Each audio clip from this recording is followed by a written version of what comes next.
বিষয়টা হচ্ছে আমাকে যে কোনো দুটো চয়েস করতে হবে। আমি যদি ওই প্রফেশনে যাই, তার মানে আমার চিন্তাভাবনা এমন নিতে হবে যে আমাকে সবসময় বাইরে থাকতে হবে, মানে আমার চিন্তাভাবনা সবসময় শুধু বাইরে, বাড়ির প্রতি কোনো টান থাকা যাবে না।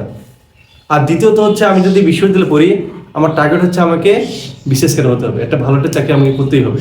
ভালো একটা চাকরি করে কি আপনি ফ্যামিলির কাছে থাকতে জব পাবে? বাট আমার কাছে আমার একাডেমিতে গিয়ে শুধু একটা জিনিস খুব মনে হয়েছে, যে আমার কাছে মনে হয়েছে যে আমি যদি একাডেমিতে থাকি, ওখানে হচ্ছে কি তোমার সবসময় আপাতত জায়গায় থাকতে হবে, এবং সবসময় হচ্ছে তোমার মানে আমাদের যে পড়াশোনা, আমি মনে করি যে আমাদের যে ট্যালেন্টটা, ওই ট্যালেন্টটা আমি এখন কাজে লাগাতে পারবো না। বাট আমি যদি বাইরে যদি থাকি, তাহলে হচ্ছে সবচেয়ে বড় জিনিসটা কি, আমি নিজের ট্যালেন্টটা কাজে লাগাতে পারবো, এবং আমাদের স্বপ্নটা বিশেষ ক্যাডার পুলিশ এসপি হওয়া, এটা ওকে। আমি কিন্তু অল্পের জন্য কিন্তু আর্মি অফিসার, কিন্তু কমিশন অফিসার, তোমার এখন আর্মি বড় অফিসার, আমি শেষে কিন্তু 2বার কি আউট হয়েছি আইসিএসবি থেকে, আমি ওই অফিসার হতে পারিনি। কেন, কিসের জন্য আউট হয়ে গেছিলেন? পরীক্ষাতে গিয়ে শেষে কি আউট হয়েছে, মানুষের কত প্রবলেম থাকে না, হয়ে গেছে, আমি সিলেক্টেড হইনি। তো অনেক কষ্ট আছে মনের মধ্যে। আমার কাছে মনে হচ্ছে যে আমি যদি ওই জায়গায় যাই, হয়তো টাকাটা ইনকাম করতে পারবো, হয়তো জব করতে পারবো, বিদেশ ঘুরতে পারবো, বাট মনের মধ্যে যে কষ্ট, এই কষ্টটা আমি দূর করতে পারবো না। আমি মনে করি যে হচ্ছে যে একটা জাতীয় বিশ্ববিদ্যালয় বা অজপাড়াগার থেকে মানে মানুষজন অনেক স্টুডেন্ট কোর্টে ভালো না জানি, তারও যে বিশেষ করে হতে পারে, আমি যেখানে থাকি না কেন, আমি কেন পারবো না? আমাদের গাইবান্ধা সরকারি কলেজ, অজপাড়াগার একটা কলেজ, সেখান থেকে ম্যাজিস্ট্রেট হয়ে গেল। আপনি তো চাকরি পারবেন। তারপরে এই যে বগুড়া আইজলা কলেজ, জাতীয় বিশ্ববিদ্যালয়, জাতীয় বিশ্ববিদ্যালয়ের মানে তো বোঝোই, কে কখন যায় কোনো ঠিক ঠিকানা, শুধু পরীক্ষার সময় পরীক্ষা। সো সেখান থেকে যে একটা ফরেন ক্যাডার হতে পারে, ফরেন ক্যাডার মানে কি, যে একদম বিসিএস এর টপ 10 এর মধ্যে, তো ওরা যদি থাকতে পারে, আমি কি এতগুলো সিটের মধ্যে আমি একটা নিতে পারবো না? যে নিয়ে পড়াশোনা করেন, পরিশ্রম তাই না? করতে থাকেন, অবশ্যই পাবেন। এবং আমার কাছে একটা জিনিস সবসময় মনে হয়, এবং এটা তো মানে সিক্রেটটা, যে আমার পুলিশে যাওয়ার তো খুব ইন্টেনশন, মানে খুবই ইচ্ছা আমার টেনশন এটাই যে আমি যদি একাডেমিতে থাকতাম, আমি একাডেমি থেকে বের হয়ে আমি কখনো সেবে যেতাম না, আমাকে যেভাবে আমি বিশেষ করে হতে হবে, আমার এখন একটা এইম। কিন্তু আমি যদি ওখানে পুরোপুরি যেতাম, তখন এই চিন্তাটা আমার থাকতো না, সবসময় ওই চাকরি বাকরি বিদেশিটা।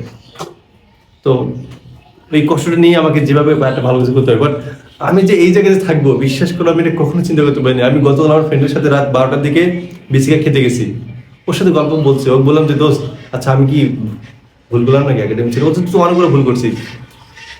বাট আমি ওকে বলতেছি যে আমি কখনোই চিন্তা ভাবনা করিনি যে আমার মধ্যে একটা ছেলে, আমি কিন্তু যখন আমরা অ্যাডমিশন সময় দিই, আমার কিন্তু সব জায়গায় প্রায় চান্স হয়ে গেছে, অনেক বড় ইউনিভার্সিটি। আমি ভাবছিলাম যে সেকেন্ড টাইম পরীক্ষা দিলে হয়তো আর ভালো কিছু করবো, কিন্তু কি যে হলো, আমার মার্কটা কম আসলো, যে পরীক্ষা শুধুমাত্র কয়েকটা জায়গায় দিতে পারছি। তো মার্ক কম আসার ফলে আমার মাত্র এখানে এবং কয়েকটা ইউনিভার্সিটি হয়েছিল, এটা নোয়াখালী, গোপালগঞ্জ, জামালপুর, এই কয়েকটা। বাট খুব যে বড় যদি আসতো, খুব এই জিনিসটা হতাশ লাগছে। আর পরীক্ষা আমি সুযোগই পাইনি। আমি আসছি কত, এই যে কোরবানি ঈদে আসছি, কোরবানি ঈদের পরে হচ্ছে পরীক্ষা। তো কোরবানি ঈদের আগে আসছি, মনে 10-12 শুধুমাত্র সময় পাইছি, তার মধ্যে 7টা দিন হয়তো একটু মোটামুটি পড়ছি। মানুষ সেকেন্ড টাইমার কোচিং কত কি করে থাকে, আর সেখানে আমি 8-9 মাস 10 মাস পড়াশোনার সাথে কোনো সম্পর্ক নেই, ফিজিক্স কেমিস্ট্রি কিচ্ছু না। আসে 7 দিন বইটার কিন্তু খুলে খুলে দেখলাম এটা এইভাবে, তা আমার ম্যাথের প্রিপারেশন খুবই খারাপ, খুবই খারাপ ম্যাথের প্রিপারেশন। আমি যে মার্ক পাইছি 51.25, সেখানে ম্যাথে আমি পাচ্ছি সবচেয়ে কম, 7 দিনের মতো। কারণ আমার প্রিপারেশন নাই, আমি 7 দিনের মধ্যে কি পড়বো? বায়োলজি এত ভালো করে পড়ছি যে সেখানে মনে হয় আমার 20-এর মধ্যে পাইছি মনে কত 18।